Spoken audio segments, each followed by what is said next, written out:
ॐ सहनाववतु सहनौ भुनक्तु सह वीर्यं करवावहै तेजस्विनावधीतमस्तु मा विद्विषावहै। ओम शांति शांति शांति। हरि ओम। तो भगवान आगे कहते हैं, अहिंसा समता तुष्टि तपः दानम यश अयशा भवन्ति भावा भूतानां मत्तः एव पृथक विधा। तो अब भगवान आगे बताते हैं कि अहिंसा, समता, संतोष, तप, दान, कीर्ति और अपकीर्ति, ऐसे ये प्राणियों के नाना प्रकार के भाव मुझसे ही होते हैं। देखिए, पिछले श्लोक में भगवान ने कुछ बुद्धि, ज्ञान, असमोह, क्षमा, सत्यम, दम, सम, सुख, दुख इत्यादि के बारे में बताया। भाव, अभाव और अभय, भय, अभय इत्यादि। अब इस बार इस श्लोक में भगवान कुछ और मानवीय गुणों के बारे में बताते हैं। क्या? जैसे अहिंसा।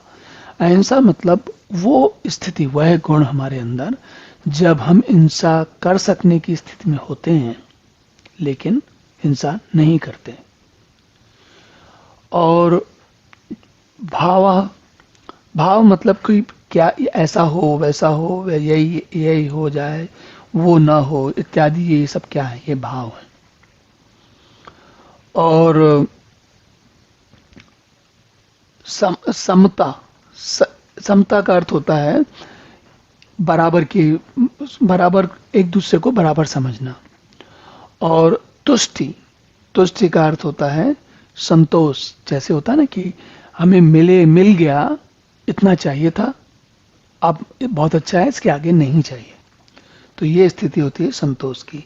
तप, जब हम किसी विशेष कार्य के लिए लगते हैं और सारे ध्यान छोड़कर उसी में लगे रहते हैं, बार बार अपने मन को उसी में लगाए रखते हैं, बार बार अपनी बुद्धि को उसी में लगाए रहते हैं, बार बार अपने शरीर से वही साधन करते हैं, तो क्या होता है?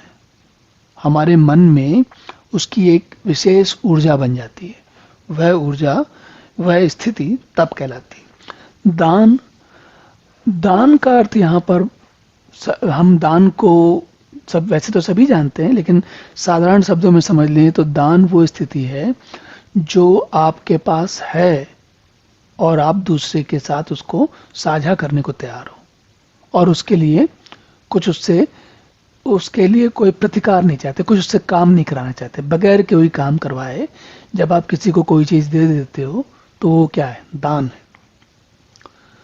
इसी प्रकार कीर्ति और अपकीर्ति, कीर्ति यश और अपकीर्ति, ये दोनों तो हमें वैसे भी पता है, सभी को पता है कि नाम हो गया या बदनाम हो गया। तो इन सारे भावों को भगवान फिर से बता रहे हैं। तो अगर हम इन सारे भावों को एक बार मिलाएं तो हमें समझ में ये आता है कि मनुष्यों में ये सारे भाव होते हैं।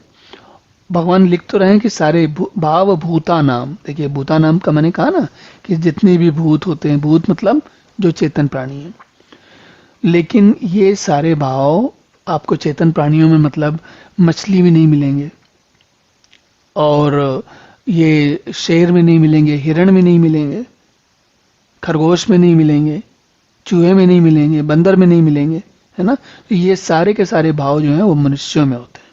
तो जब हम प्राणियों की बात करते हैं तो हम मुख्यतः मनुष्यों की बात कर रहे हैं। तो भगवान ये सारे इस प्रकार के गुणों को इसलिए बता रहे हैं जिससे हमें ये समझ में आए कि जो भगवान का कहना बड़ा साधारण है, बहुत ही कहते हैं ना, मूलभूत बात भगवान कह रहे हैं। वो कह रहे हैं कि मनुष्यों के अंदर ये जो गुण दिखते हैं, वो अगर ईश्वर की सृष्टि में उन गुणों को समावेश न किया गया तो, उनको लाया न गया होता, जैसे अंग्रेजी में कहते हैं ना कि स्कोप ही नहीं होता कि इस बार सृष्टि होगी तो मनुष्यों में अहिंसा का भाव नहीं रहेगा, तो क्या होगा? सब एक दूसरे को मार के खा जाएंगे पहले से। तो इसी प्रकार ये जो जितने भी गुण बताए हैं वो सारे के सारे गुण मनुष्यों में, हम अक्सर ऐसा विचार करते हैं, हम सोचते हैं हमने अपने आप अंदर पैदा किए हैं। हमने नहीं पैदा किए। जिस व्यक्ति के अंदर जो ये वाले गुण होते हैं वो उसके अंदर होते हैं। थोड़े बहुत इधर उधर परिष्कृत कर सकते हैं, ऐसा नहीं है कि बिल्कुल हम मशीन की तरह हैं कि जो मिल गया बस वही है। ले वो व्यक्ति, वो स्थिति कब आती है जब हम विचार करते हैं, और वो विचार भी कैसे होता है, किसी और कारण से कोई विचार आता है तब उन दोनों को मिलाते हैं, जब उन दोनों को मिलाते हैं तब हमको समझ में आता है कि अच्छा हमारे अंदर ये गुण होना चाहिए, हम धीरे धीरे उसके लिए प्रयास करते हैं, तब आगे बढ़ते हैं।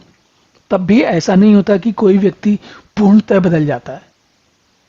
अगर कोई व्यक्ति दानी नहीं है तो क्या होगा, उसे हर बार दान देने में, कुछ कोई चीज साझा करने में मन के अंदर कोई थोड़ी सी कसक होती है, अरे यार ये देना पड़ रहा है, ये स्थिति आती है। इसका मतलब हम दानी थोड़ी हैं, हम तो किसी का कोई भले के लिए दान दे रहे हैं।